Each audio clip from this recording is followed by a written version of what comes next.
Hey guys, Anthony here. It is a rainy, fairly chilly Friday night here in the Charlotte, North Carolina area. I wanted to make this video, this quick video tonight, after watching another video. I forget who it was by, but it was regarding the, I think it was Joe X Army was his channel name, and he was doing the video regarding the DHS report saying that the United States, or a large portion of the United States, can suffer up to a 6-month outage of the power grid due to terrorism, whatever they cited in the article. Guys, if Homeland Security, Department of Homeland Security is taking the time out to write and publish this information, I think you and I can understand or read between the lines that something is going to happen at some point down the road. And for them to say up to 6, be prepared to survive up to 6 months, I mean, who do you know, other than somebody that's been prepping for a long time, that could survive not only a power outage or going without electricity for that long, but think of the ramifications of not having electricity. Running water, flushing toilets, trucks delivering food to stores, fuel shortages. If it hits you in a part of the country where it's wintertime, being able to heat your house or stay warm or keep cool in a hot climate. I mean, you could go on and on. What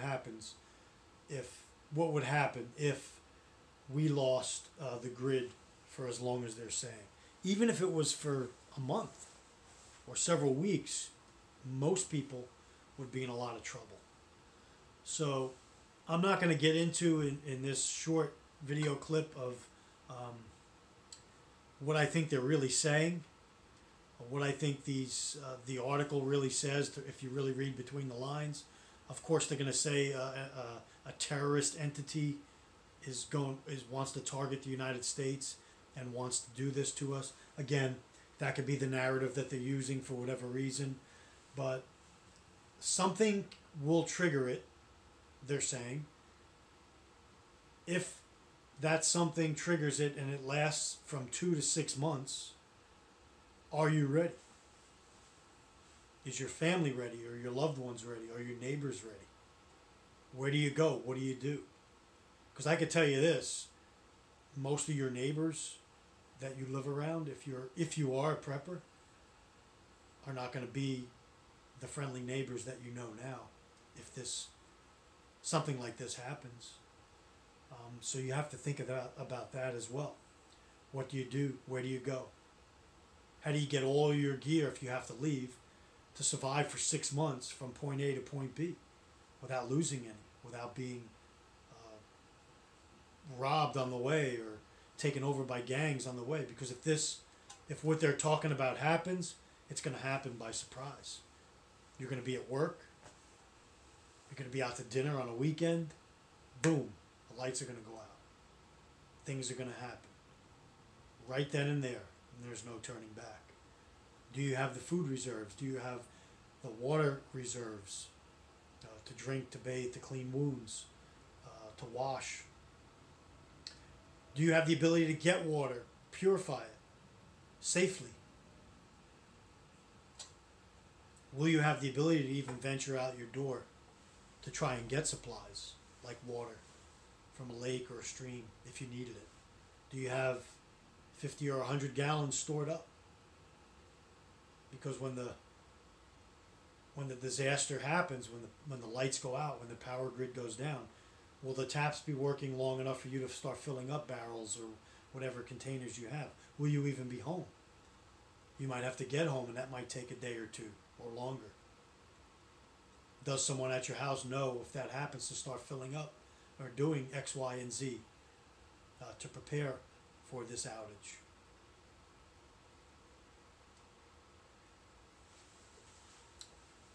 Do you have the ability to to defend yourself and your loved ones. Because, guys, right now we live in a time of so-called, I guess we'll call it peace.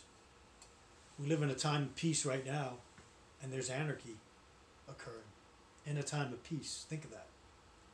Anarchy is occurring in certain cities and towns and areas of the country where there's different types of protests, and we won't get into detail on who's doing them or why they're doing them. But that's in a time of peace. Imagine for a moment a time when chaos could reign within hours after an event.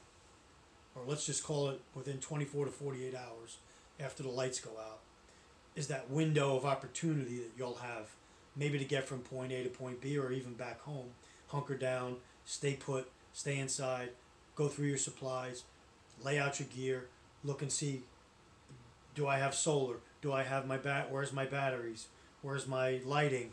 Where's my water purification systems? Where's my guns? Where's my weapons? Where's my ammo? Where's my defensive measures, if I put any into place? Do my vehicles have fuel? Do I have extra fuel if I have to leave or in a hurry, in a rush? What will I take if I do have to leave in a hurry or in a rush? Because I can't take everything. Can I feed my kids? Can I keep my kids safe? Can I keep my wife or husband safe if the wife is a prepper and the husband's not? Or maybe you both are. Which in many cases, that's not the case. One usually preps and the other kind of preps and supports the other one, but they think it's a nice little hobby. It's a cute little hobby. Yeah, my husband or my wife's got a lot of gear in the garage or wherever. It's cute. We can go camping. If the lights go out in a thunderstorm, we're ready. We could barbecue with the neighbors in the blackout, say hello to everybody, sing Kumbaya. But what do we do when the lights go out? For a while. Like 6 months. Who's ready for 6 months that lives maybe in an urban city environment, even in the suburbs? Who's ready for a 6-month outage? What do you think would happen in a 6-month outage? I want to take comments on that. What kind of damage do you think there'll be to persons, to property? Will it be like the movie The Purge, only a lot longer duration?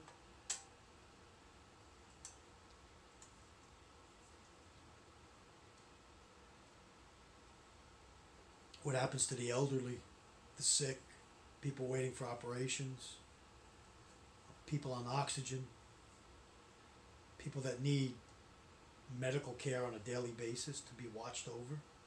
Maybe they're your loved ones, your spouse, a family member, a friend.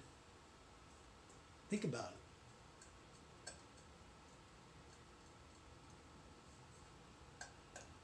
What'll happen to people's minds, state of mind? People that may be on the brink right now, maybe kind of just on the edge, but not over the edge right now, and then something like that happens.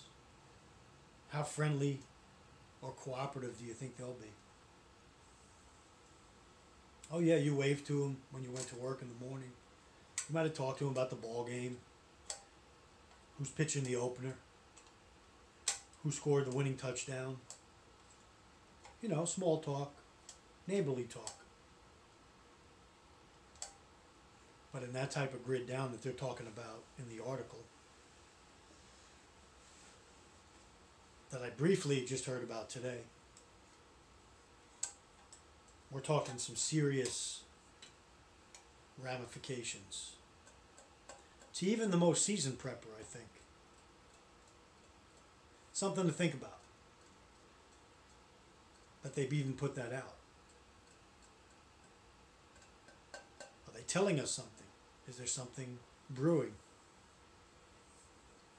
I think there is, and I'm not going to go into great detail on how I think it's going to happen, but it'll something will happen. There'll be some type of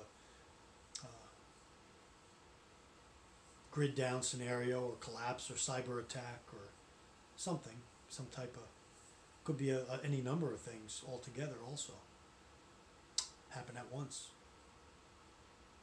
Heck, it could be triggered by a natural disaster, and then right after that it's a cascading effect.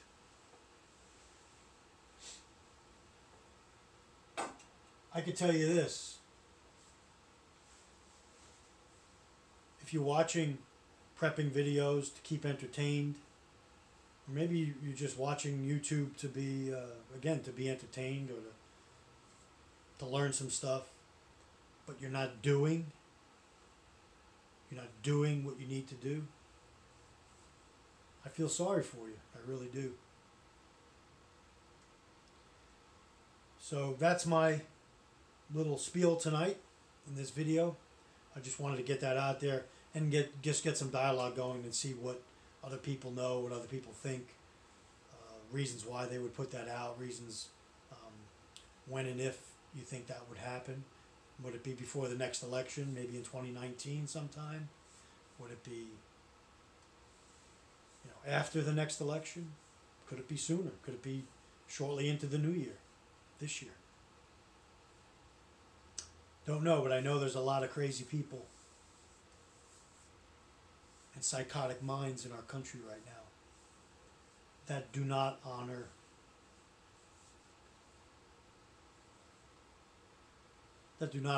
the way we were founded, how most of the country, I think, wants to move forward and live.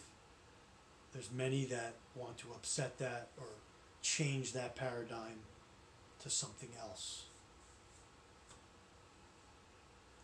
Listen, it's happened to nations before.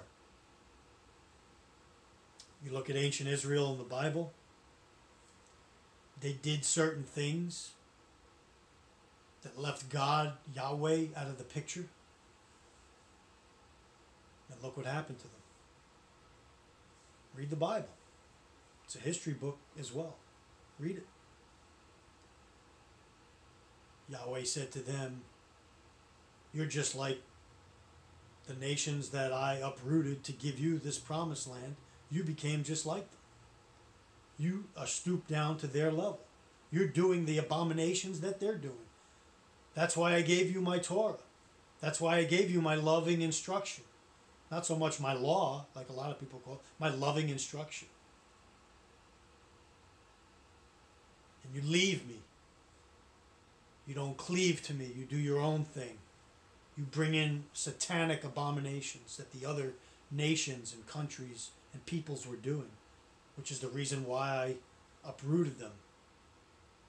And in many cases, they never existed anymore. They were totally destroyed because of what they were doing.